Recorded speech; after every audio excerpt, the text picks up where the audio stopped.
My mother, Sarah, wants me to get pregnant so she can buy the baby from me and fix her relationship with her abusive boyfriend, Mark. So, this story is about my mother, and it's actually one of the milder stories I have. Still, it's a very good example of how crazy she can be. This happened quite a while ago, so these aren't exact quotes, but the events themselves are accurate and real. For context, Sarah is a former glamour model and a single mother of two. We had just moved into a developing, upper-middle-class suburban neighborhood. Everyone else around us lived in nuclear families with money. All the kids in the neighborhood played together, and the parents encouraged their children to play with me and my brother, Liam. It was all very pleasant. Then, the 4th of July arrived. Some of the parents even planned a barbecue, a mini fireworks display, and gathered all the children for the event. It was actually one family's celebration, but they were cool and invited everyone to hang out. Liam and I were outside, and I was showing off my pet rabbit.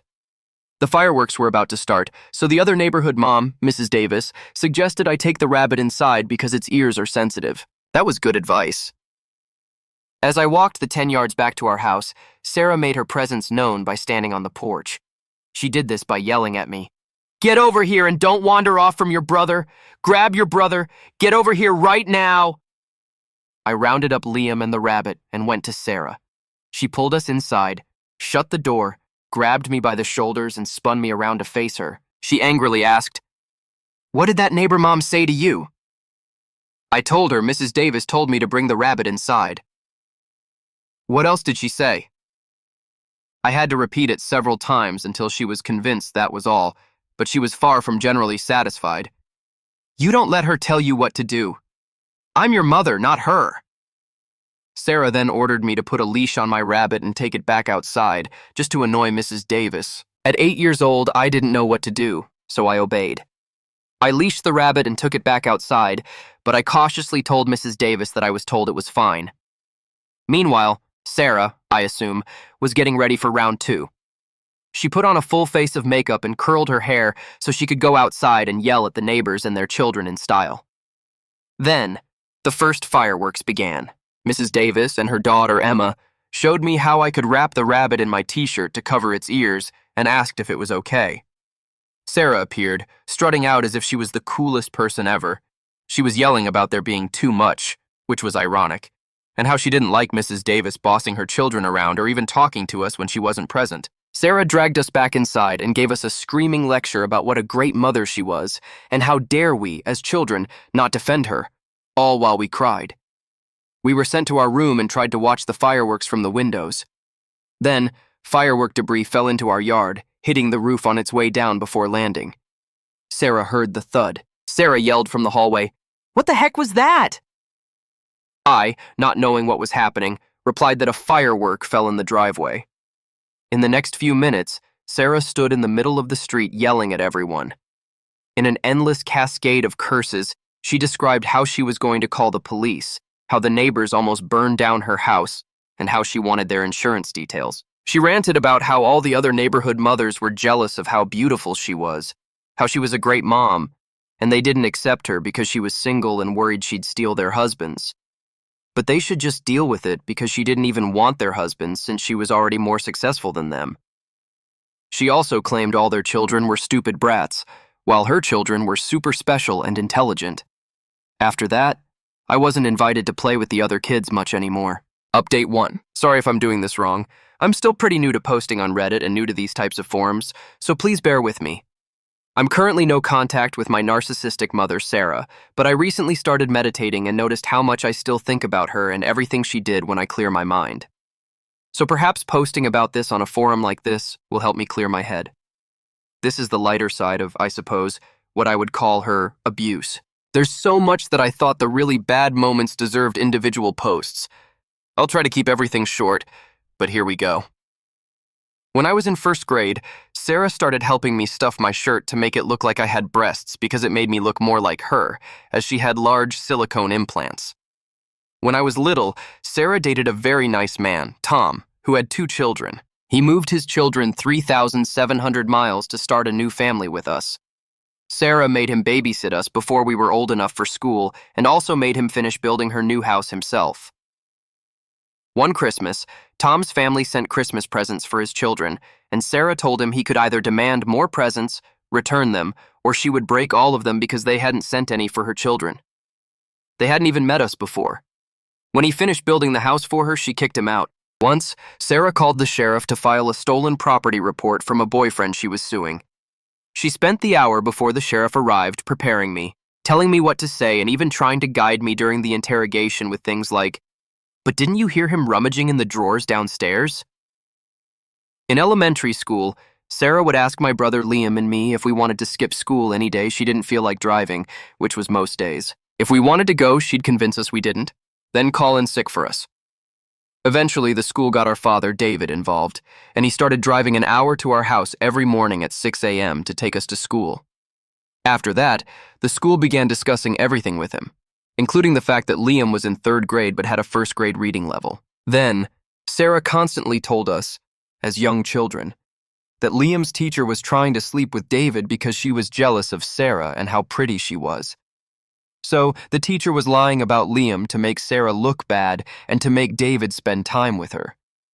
Sarah didn't like cleaning or getting out of bed over time, and when she did, it was usually accompanied by a fit of rage. Sarah also didn't have much of an appetite, so it never occurred to her that her children might be hungry. So I started throwing parties as an excuse to make boxed cake mixes so I could eat and to keep Sarah happy so she wouldn't yell at us. Speaking of yelling at children, Sarah would yell at us for everything. Once I laughed with her, and she started yelling at me. However, she would scream at the top of her lungs, face red, forcing her mouth to produce more volume, all to tell us that she wasn't yelling, she was just raising her voice. Once, Sarah told a friend of hers that she hoped I would be her maid. She literally used the word maid. One time, Sarah, her boyfriend, and I lived in a vacation rental because we had been evicted. She refused to look for a new place to live.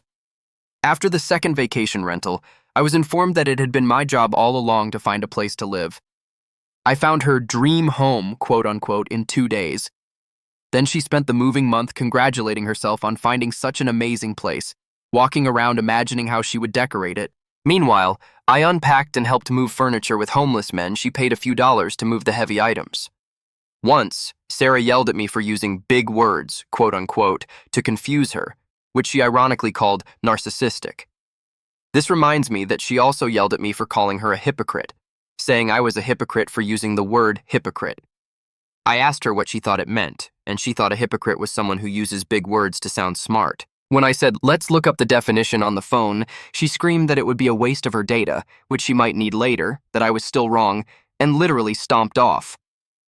Once, Sarah threw a literal tantrum in a restaurant, flailing her arms, unable to use words, just making loud noises to indicate how upset she was. Her boyfriend asked her why she was acting that way, and the best she could manage were bursts of words, accusing him of saying things to annoy her and then acting calm to make her look crazy. Sarah used to keep any clothes she bought for me in her closet, and I could go get them any day she wasn't wearing them. My closet held clothes that David or friends had given me. Once, when I was a teenager, Sarah and I fought, and she kicked me out of the house. I snuck back in and hid in my closet to sleep and figure out what to do. I woke up to her rummaging through my closet, trying to decide which of my clothes she wanted to keep. She didn't even notice I was hidden under a blanket.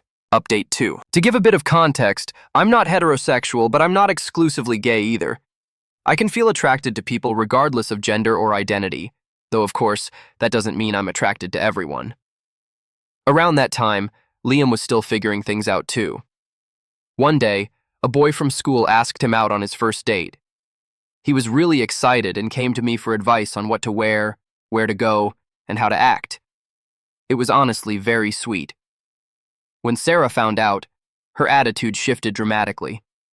She suddenly became very strict and started quoting religious phrases, making it clear she didn't approve. Her comments were often confusing and contradictory, and the overall message was that she didn't support Liam exploring that side of himself. Eventually, Liam canceled the date and never brought it up again. By the time I reached high school, Sarah became fixated on my appearance and social life, especially how popular I was with boys. She seemed to push the idea that I should be dating, as if it reflected on her in some way. But I was more reserved and focused on my own interests, so I didn't get involved in relationships early on. This seemed to frustrate her.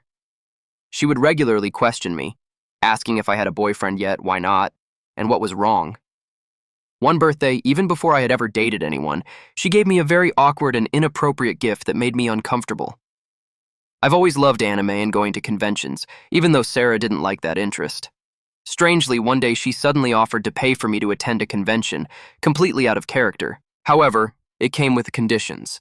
I had to stay in a hotel overnight because she didn't want to drive to pick me up, and I had to take a specific male friend from school for safety.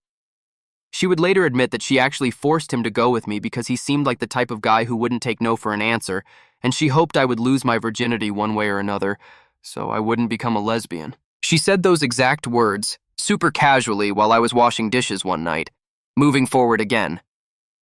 One day, a new girl, Jessica, joined my school and transferred on a day when we were doing ballroom dancing in drama class. She was my partner most of the time. We were waltzing, talking, laughing, and discovering we had so much in common. I was completely smitten. Within a week, we were dating. Over time, Jessica wanted to spend more time with me than just at school, but she lived an hour away. I didn't drive, and Sarah never let me take public transportation. The only option was for Jessica to visit me and then take the bus back home. However, I didn't want Jessica to pretend to be just a friend. I cared about her and all that, and I wasn't ashamed of her, so I wasn't going to act like I was. So I decided to try and tell Sarah I wasn't straight. I made a gentle attempt during Sarah's next interview. Sarah: "So, is there any guy at school you like?" Me, with a little smirk because I'm bad at keeping secrets. "No, but guess what? A girl at school asked me out." Sarah, laughing: "How funny! And what did you tell her?" I thought to myself, God, I didn't think this through. She normally doesn't care this much about what I say. Sarah: "Well, I mean, you told her no, right? What did you say?"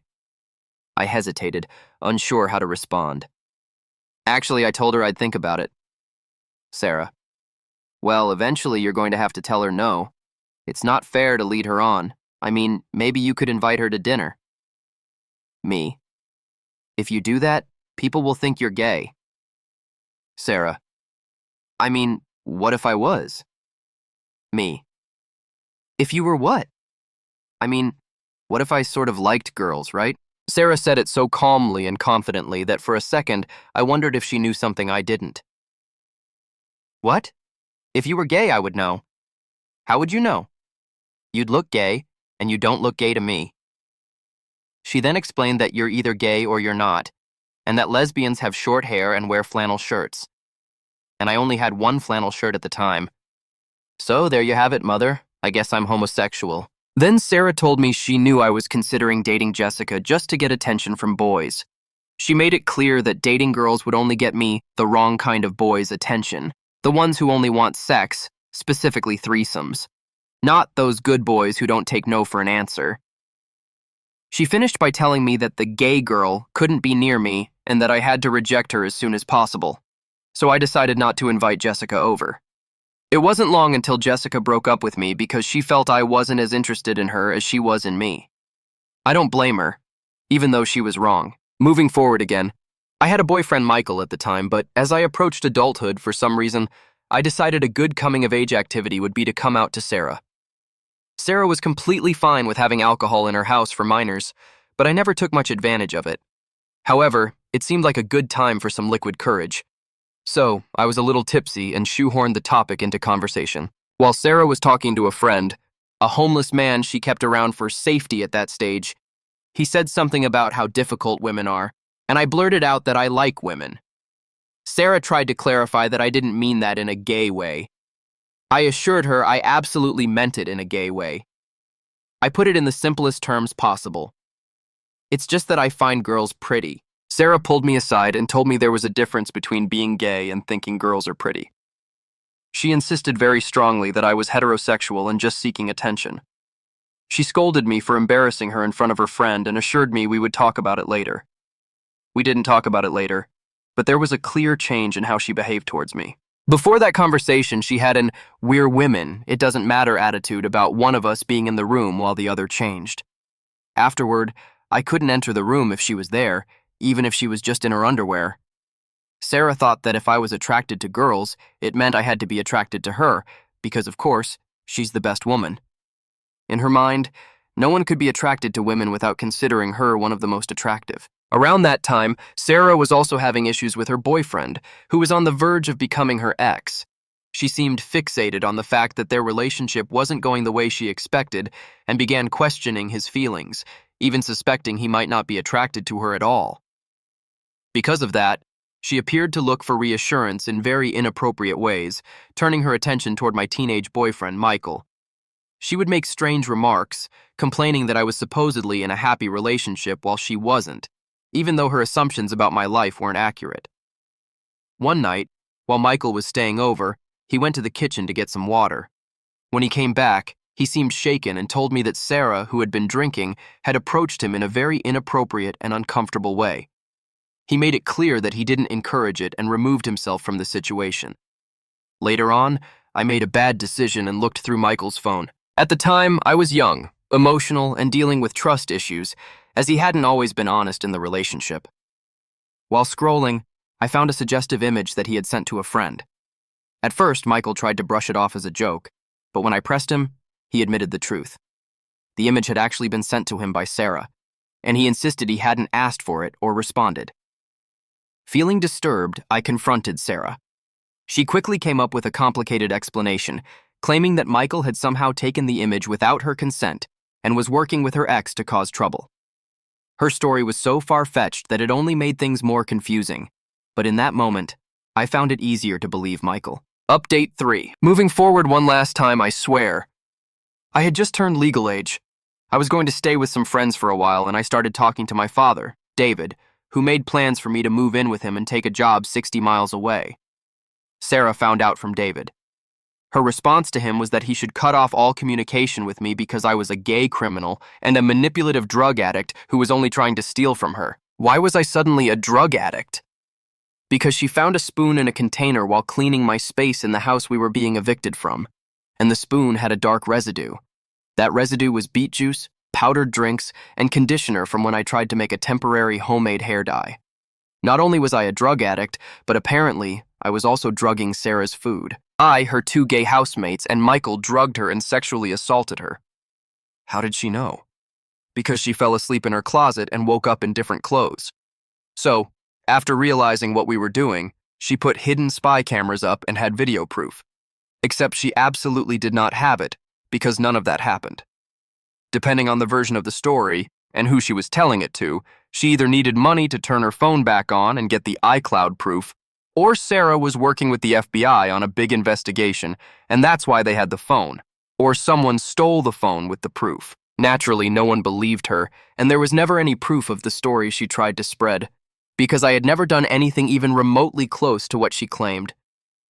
I was raised by my mother, while my brother Liam ended up living with David. Over time, Sarah developed an unhealthy attachment to Liam. She would insist on being addressed in a very specific, overly familiar way and often crossed normal boundaries. She even wrote him strange letters implying that she was the only person who could truly care for him, sometimes bringing up personal details about his birth in a way that felt uncomfortable. This all happened years ago. One spring break, Liam came to visit. Sarah was too busy to spend time with him, so Michael and I stepped in to keep him company. We took him to the beach, bought him food, and let him enjoy a ride in the back of Michael's truck. When we got back, Liam realized his phone was missing. I tried calling it. It rang, but we couldn't hear it anywhere in the house. I suggested he check the truck, but he was convinced it couldn't possibly be there. He decided it would turn up eventually and started playing video games. The next morning, Liam burst into my room while I was still asleep. I sleep naked, so I rushed to cover myself. Liam proceeded to rummage through my room, grabbing things of mine he liked, saying he would give me my things back when I returned his phone. I called Sarah, and she told me to just find his phone. Michael came back, we checked the truck, and there was Liam's phone. Liam insisted we must have stolen it and planted it there. Later, Sarah realized that having me entertain Liam wasn't the best plan, so she bought him a new toy, quote-unquote, to entertain himself, a BB gun. Now, this wasn't a soft air gun with soft BBs and an orange tip. No, this was bought at a hunting store. It had a scope and was loaded with lead BBS, designed to fragment on impact and kill small prey. Meanwhile, Michael and I were at my house, and Michael got a message from someone wanting to buy one of his hatchets. He was an aspiring blacksmith, and he had left one of his hatchets at my house. He went to retrieve it where he'd left it, and it was gone. Liam had an obsession with weapons, including hatchets, so we could safely assume he took it. Michael went up to the entertainment room to confront Liam and ask for the hatchet. Liam claimed he didn't even know what a hatchet was. Michael argued, but eventually decided it was easier to play along with the lie and said, "Fine, then you won't mind if I just look around the room for it." Liam instantly got agitated and tried to argue that Michael and I stole his phone, so how dare we accuse him of stealing, and that he didn't want us in his room because we might steal something else. Harsh words were exchanged, and the situation escalated to Liam pointing his new toy gun at Michael. Michael retreated towards me. Now it was my turn. I thought I could go and try to reason with Liam. As soon as I reached his door, he was pointing the BB gun at me. I was about 6 feet away, but he was still looking through the scope. A tantrum of accusations, insults, justifications, and threats began. Apparently, my presence threatened him, and he informed me that since he had already warned me he would shoot if I didn't leave. It would be my fault if he shot me.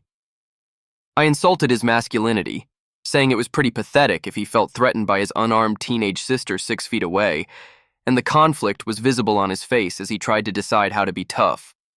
At that point, Michael came back to investigate the shouting and remind me that this was a peace mission. But then, I looked around the room.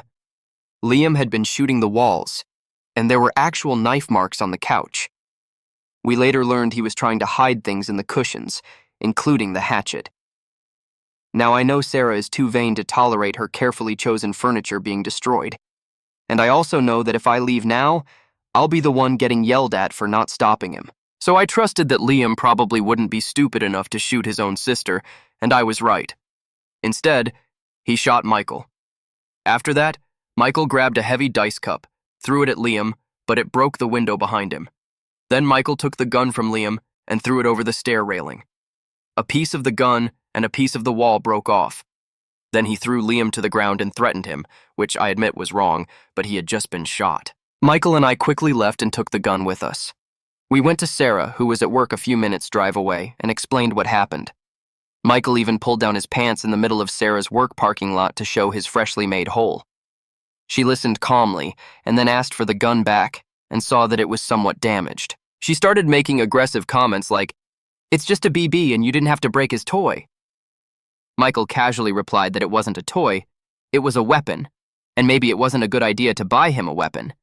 He even offered to take Liam to a shooting range when things calmed down if he really wanted to use a weapon.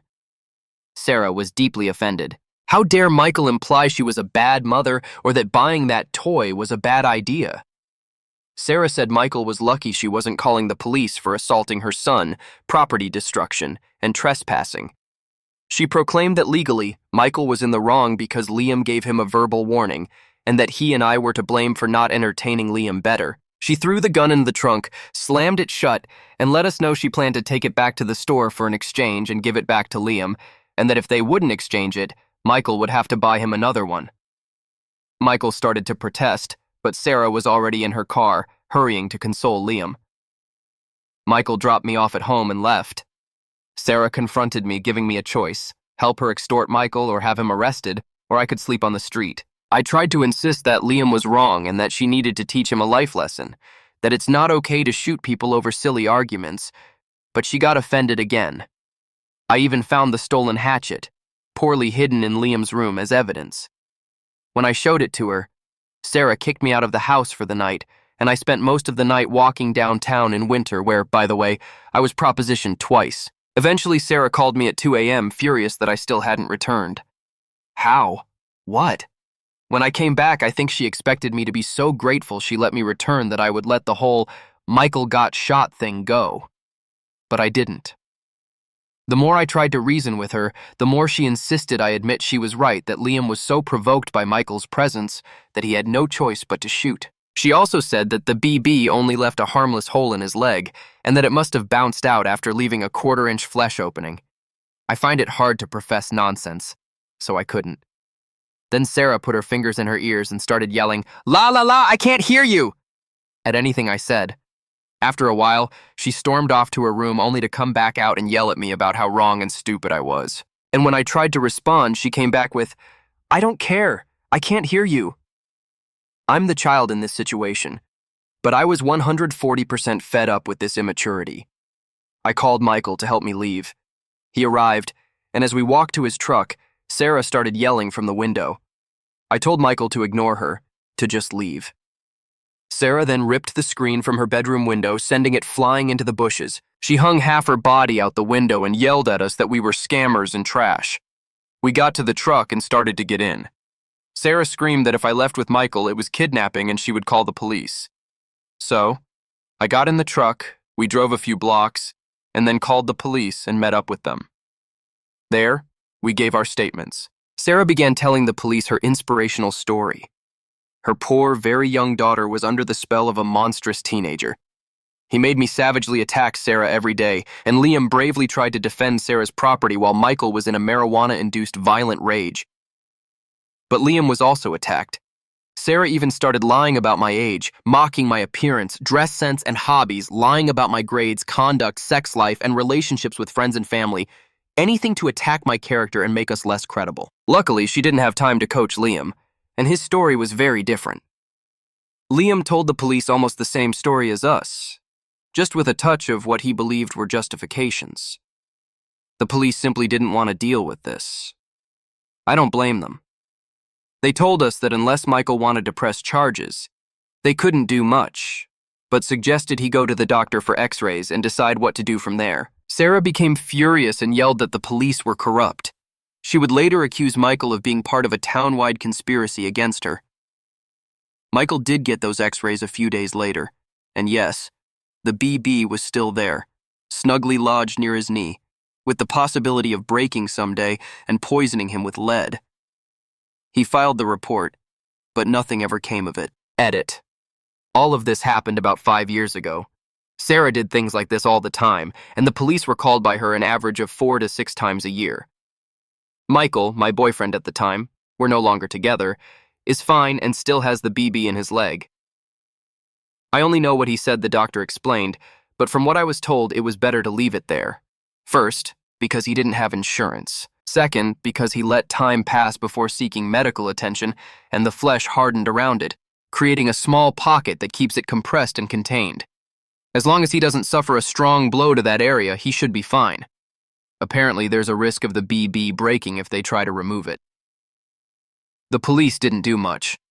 Honestly, with how often Sarah did things like that, it was considered normal, quote-unquote, for everyone. We were also teenagers, so they didn't take the case too seriously. Plus, Sarah was my guardian, and my closest relative was 900 miles away, so I didn't want to lose my entire life there. Sarah frequently had run-ins with the law, and 80% of the time she lied, and the situation ended in her favor. David offered to pay Michael's medical bills, but Michael unleashed all his rage on David, leaving him a voicemail with curses and threats, so David withdrew the offer. Although the charges didn't amount to anything, karmic justice did arrive. Last I heard, Sarah was homeless, prostituting herself, and on probation after being arrested for assaulting an officer. Liam was actually a good kid when he wasn't around Sarah. Liam and I talked about it over time.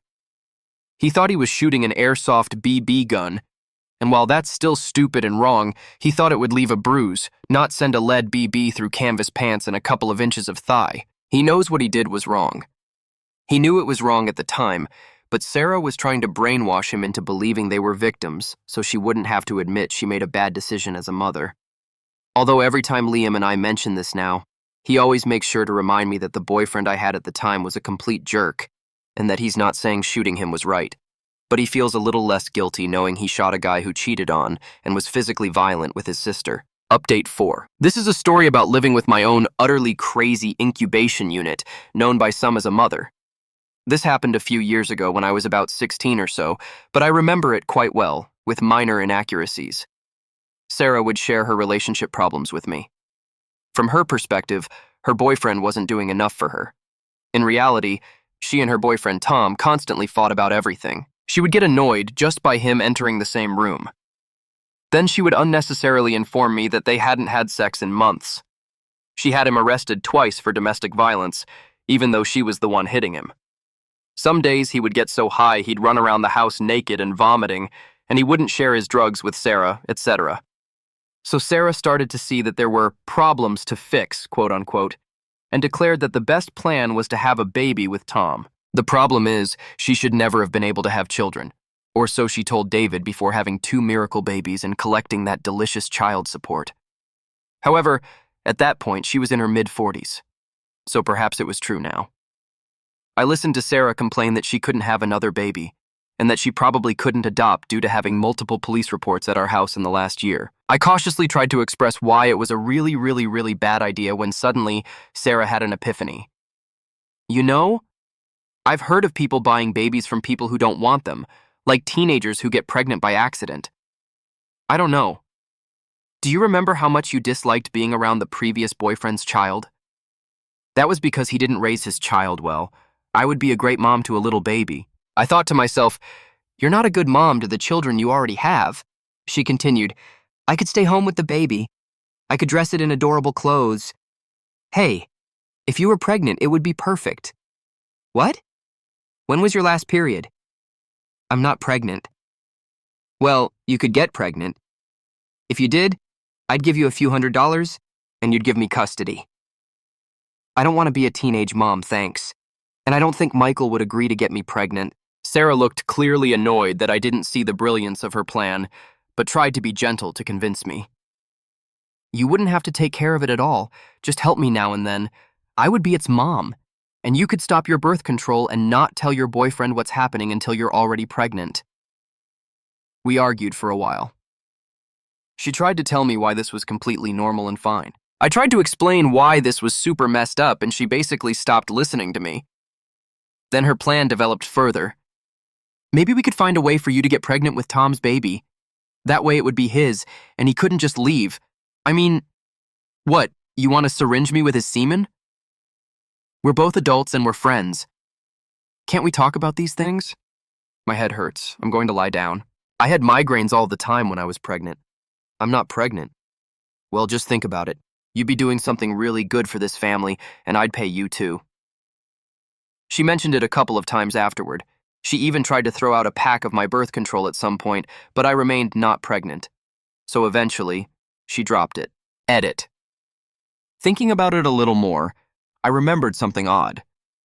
Shortly after this conversation, Tom insisted that I go with him to buy groceries to spend more time together. He had never done that in the 2 years they had been together. I barely even spoke to the man. He also started talking to me about how a baby would fix their problems, and if only they could have a baby. At the time, I thought it was a strange coincidence. I was more confused and anxious by his sudden desire to interact with me, so I'm not saying it was the case, but I think he might have also been trying to have the "you should get pregnant and give us the baby" conversation with me. Update 5. When I was very young, Sarah met a wonderful man, Tom. Sarah's new boyfriend had lost his wife a few years prior and was left raising his 2 children alone.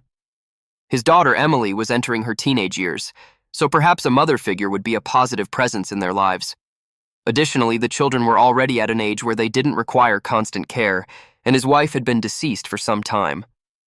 It was a good time to start dating again. Unfortunately, that someone was Sarah. He lived almost 3,000 miles away, so I don't know exactly how they met, but they apparently connected. Poor guy. Sarah managed to maintain her facade of a pleasant person long enough to convince him to sell his house, spend part of his savings on moving with his 2 children, and invest the rest in building a huge new house in a growing neighborhood. Not only did he invest his money in Sarah's new house, but he built part of it himself while also taking care of my younger brother, Liam, who wasn't yet in school. Liam's birthday was close enough to the cutoff date that he could have started, but Sarah wanted to delay it a year. Basically, Tom was digging trenches for plumbing and irrigation under the lawn while also being a stay-at-home dad and mom. He cooked, cleaned, took us for walks, bike rides, to play at the park, potty-trained Liam, woke us up, drove us to school and after-school activities, and put us to bed. Our first Christmas as a family arrived.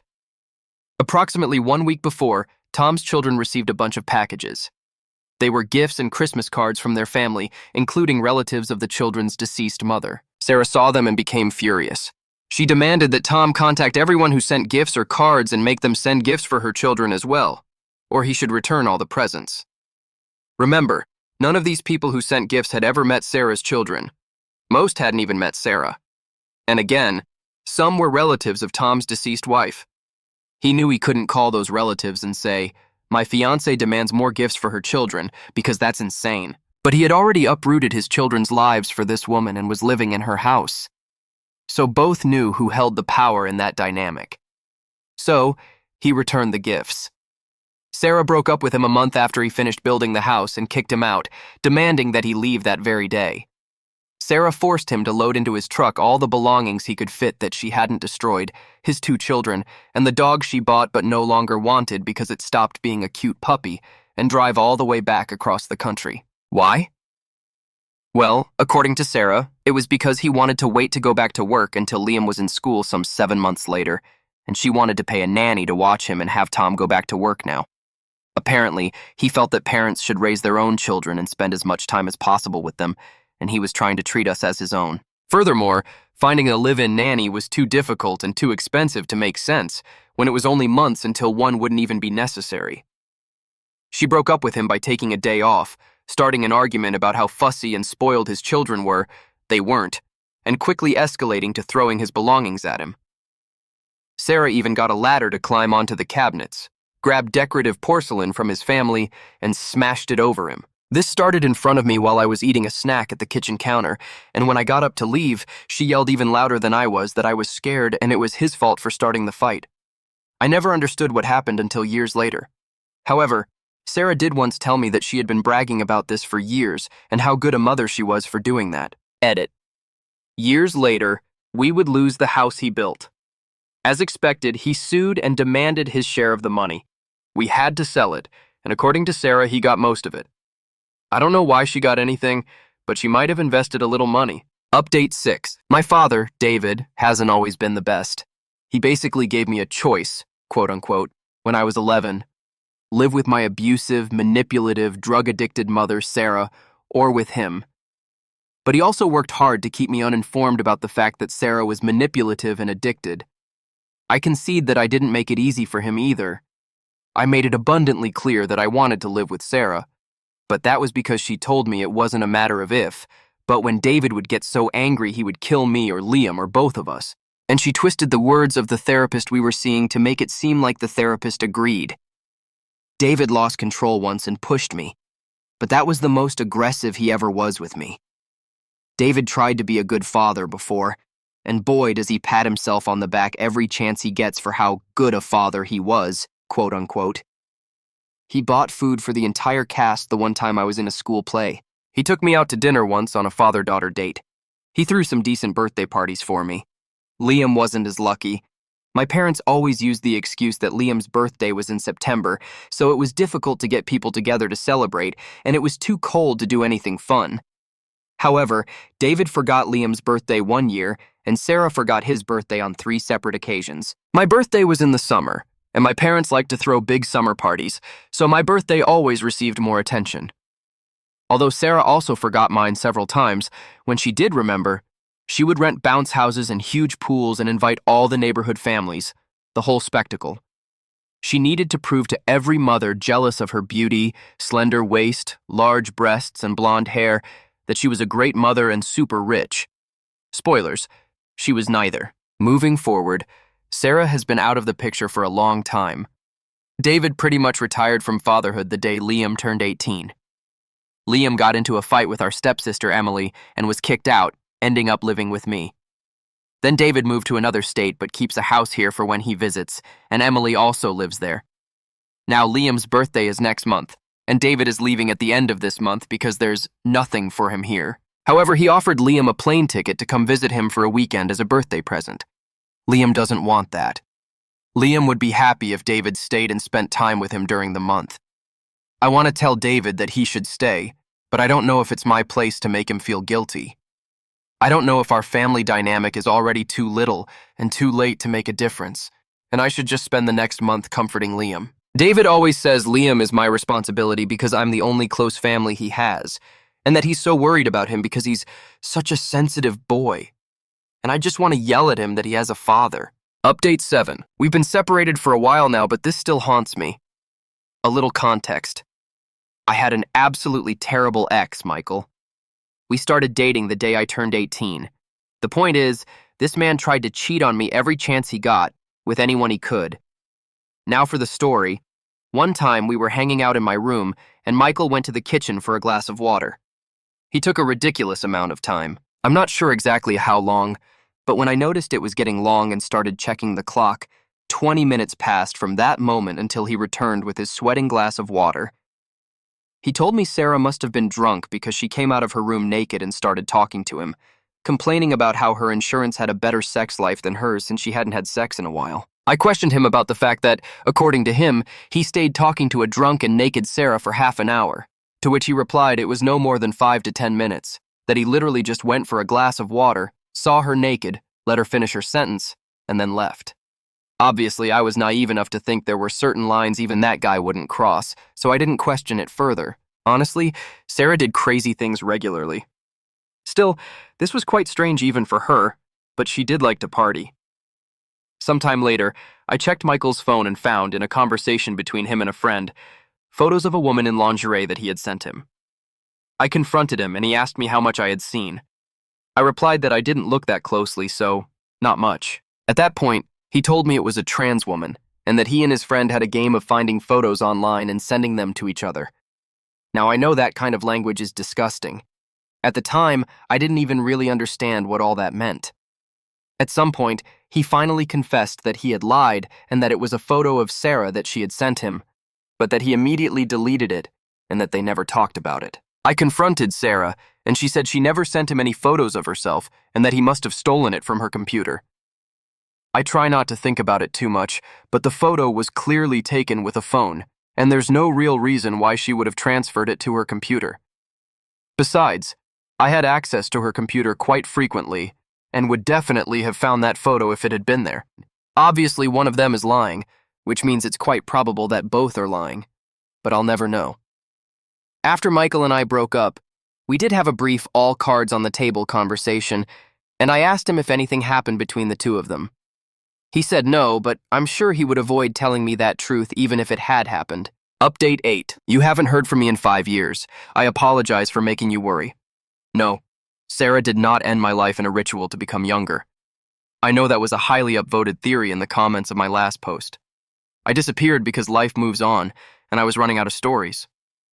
I literally hadn't had contact with Sarah for years, so there was nothing new to tell beyond what I had already shared. The rest of the stories were more of the same.